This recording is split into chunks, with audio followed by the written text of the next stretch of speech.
तो दोस्तों आज हम फिर से आपके लिए लेकर आए देश और दुनिया की सभी ताजा बड़ी खबरें फटाफट कर विस्तार से आज आपको बताएंगे। तो वीडियो को अंत तक जरूर देखें दोस्तों, वीडियो बनाने में हमें काफी मेहनत लगी है, तो वीडियो को दिल से लाइक कर दीजिए। हाँ दोस्तों, पहली खबर आपको हम बताएंगे कि एक बार फिर से चीन ने अमेरिका को दिया धमकी, कहा हमसे कंपटीशन करना पड़ेगा भारी, बढ़ गई है जो बाइडेन की मुश्किलें। तो वहीं आपको बताएंगे दोस्तों की कर्नाटक में बजरंग दल की कार्यकर्ता की हत्या के आरोप में पुलिस ने की बड़ी कार्रवाई, 3 आरोपियों को लिया हिरासत में। तो वहीं आपको बताएंगे दोस्तों कि लालू प्रसाद के सजा सुनाए जाने के बाद बिहार के मुख्यमंत्री नीतीश कुमार का बड़ा बयान। तो वहीं आपको बताएंगे दोस्तों कि पंजाब चुनाव से पहले मनमोहन सिंह ने बीजेपी पर बोला बड़ा हमला, भाजपा की बड़ी मुश्किलें। तो वहीं आपको बताएंगे दोस्तों कि आतंकवाद के मुद्दे पर यूपी में गरमाई सियासत, देश के गृह मंत्री अमित शाह ने प्रियंका गांधी के साधा निशाना। तो दोस्तों सभी खबरों की जानकारी एक एक कर विस्तार से बताएंगे दोस्तों। इससे पहले की एक छोटी सी रिक्वेस्ट करेंगे दोस्तों, क्योंकि यहाँ कोई गोदी मीडिया चैनल नहीं है, यहाँ पर सिर्फ और सिर्फ सच बताया जाता, सच दिखाया जाता है। अगर आप भी निष्पक्ष पत्रकार करते हुए सपोर्ट करते हैं, अगर आपको भी लगता है कि देश में होने वाले तमाम चुनाव ईवीएम से ना होकर बैलेट पेपर से होना चाहिए, अगर आप भी इस तरह के मांग करते हैं तो आप इस वीडियो को लाइक करके चैनल को सब्सक्राइब जरूर कर लीजिए और साथ में बेल आइकन भी प्रेस कर लीजिए और वीडियो को ज्यादा से ज्यादा शेयर कीजिए। इसी बीच पर दोस्तों अगली खबर की और तो की आपको बताएंगे कि एक बार फिर से चीन ने अमेरिका को दिया धमकी, कहा हमसे कंपटीशन पड़ेगा भारी। जी हां दोस्तों, आपको बता दें ये बड़ी खबर सामने निकल कर आई दोस्तों कि चीन ने अमेरिका के सीधे तौर पर चेतावनी दी है। चीन ने अमेरिका से कहा है कि उसके साथ भयंकर प्रत्याशत्रुता की वजह से पूर्ण टकराव की स्थिति में पैदा हो सकता है। इसी बीच में आपको बता दें कि चीनी प्रशासन ने पहले कहा था कि वो अमेरिका के ताइवान के लिए हथियार बेचने पर कोई ना कोई कदम जरूर उठाने जा रहा है। इसी बीच में आपको बता दें उसने कहा कि अमेरिका कंपनियों के लॉकहीड मार्टिन। इसी बीच चीन ने कहा कि ताइवान के साथ हथियारों के सदस्य देश की सुरक्षा हितों की विपक्ष के संबंधों के कमजोर कर दिया है। दोनों कंपनियों के ताइवान के 7 फरवरी से $100 मिलियन के हथियारों की बिक्री का ऐलान किया है। इसलिए चीन ने जबकि कोई कार्रवाई के रूप में यह कदम उठाया। ताइवान की चीन लगातार अपना दावा करता है कि ऐसे में तीसरा बार है कि जब चीन ने ताइवान के हथियारों बेचने के लिए लॉकहीड के मीटिंग के लिए रिसेंट कर दिया। इसी बीच में आपको इससे पहले मिसाइल अपग्रेड पैकेज को लेकर कदम उठाने का ऐलान किया है। इसी बीच में आपको बता दें कि जिसकी कीमत $620 मिलियन थी। इसी बीच में आपको बता दें कि चीन ने कहा था कि ताइवान के चीन सुब्रतन माना लेना चाहिए। इसी बीच दूसरी और अमेरिका यूक्रेन के मसले को लेकर काफी सख्त है। अमेरिका की यूरोपियन यूनाइटेड नेटो के लिए ब्रेट समेत कई देशों की प्रतिबंध लगाने की घोषणा की है। इसी बीच पर दोस्तों अगली खबर की और तो की आपको बताएंगे कि कर्नाटक में बजरंग दल के कार्यकर्ताओं के हत्या के आरोप में पुलिस की बड़ी कार्रवाई, 3 आरोपियों को लिया हिरासत में। जी हां दोस्तों, आपको बता दें ये बड़ी खबर सामने निकल कर आई दोस्तों कि कर्नाटक की शिवसेना बजरंग दल के कार्यकर्ताओं के हत्या के बाद शुरू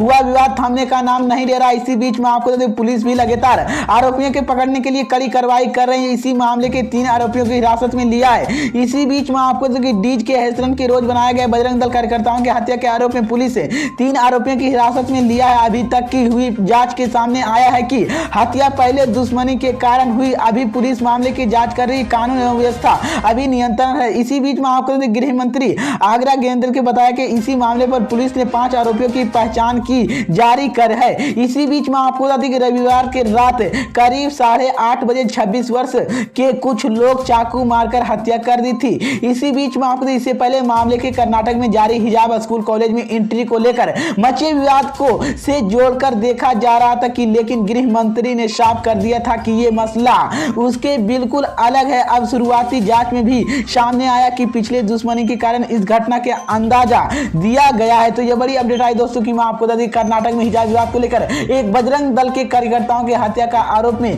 पुलिस ने बड़ी कार्रवाई की है और 3 आरोपियों की हिरासत में लिया है। इस बीच पर दोस्तों अगली खबर की और तो की मैं आपको बताएंगे लालू प्रसाद के सजा सुनाए जाने के बाद अब बिहार के मुख्यमंत्री श्री नीतीश कुमार का बड़ा बयान। जी हां दोस्तों, आपको बता दें ये बड़ी खबर सामने निकल कर आई दोस्तों की चारा घोटाले के लेकर ड्राडा केसराम नगर की निकासी मामले के राष्ट्रीय जनता दल यानी आरजेडी के प्रमुख लालू प्रसाद के अदालत द्वारा 5 साल की सजा सुनाई जाने के बिहार के मुख्यमंत्री नीतीश कुमार ने कहा है कि इस मामले के केस करने वाले कुछ लोग आजकल नहीं साथ हैं। रांची में सीबीआई की विशेष अदालत के लालू प्रसाद की सजा सुनाए जाने के बाद पत्रकारों द्वारा कुछ ही पूछे जाने के बाद नीतीश कुमार ने कहा कि लालू प्रसाद के केस करने वाले कई लोग थे, केस करने वाले की कुछ लोग आजकल नहीं साथ दे रहे हैं। इसी बीच में आपको उन्होंने कहा है कि लालू प्रसाद के केस करने वाले के लिए शख्स और है जिन्हें हमने उन लोगों के लिए कराया था इस वक्त वहीं पर फिर से मैं आपको बता दें कि वह लौटकर हमारे साथ आएंगे।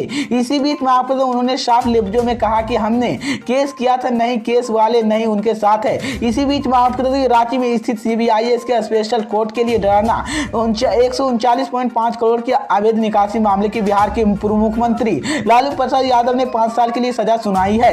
इसी बीच पर दोस्तों अगली खबर की और तो कि मैं आपको बताएंगे कि पंजाब में चुनाव से पहले मनमोहन सिंह ने बीजेपी पर बोला बड़ा हमला, भाजपा की बड़ी मुश्किल है। जी हां दोस्तों, आपको बता दें ये बड़ी खबर सामने निकल कर आई दोस्तों की पूर्व प्रधानमंत्री एवं वरिष्ठ कांग्रेस के नेता मनमोहन सिंह ने प्रधानमंत्री नरेंद्र मोदी पर आज तीखा हमला बोला है। उन्होंने कहा कि भारतीय जनता पार्टी के पिछले 7 सालों से अधिक समय से सत्ता में है, लेकिन कुछ ही समस्याओं के लिए अब वो भी देश से पहले प्रधानमंत्री जवाहरलाल नेहरू की दोषी ठहरा रही है। इसी बीच में आपको बता दें कि किसान आंदोलन से विदेश नीति, महंगाई और बेरोजगारी के समेत कई मुद्दे को लेकर केंद्र सरकार पर निशाना साधते हुए भाजपा की राष्ट्रवाद विरोधी नीति फूल डाले की। इसी बीच में आपको बता दें मनमोहन सिंह ने कहा कि देश के एक और महंगाई और बेरोजगारी की समस्या जूझ रहा है, लेकिन उसी बीच दूसरी और पिछले 7.5 में सत्ता की कब्जे मौजूदा सरकार अपनी गलतियां स्वीकार करने के लिए उनमें से सुधार करने के बजाय लोगों की समस्याओं के लिए अब भी देश से पहले प्रधानमंत्री नरेंद्र मोदी।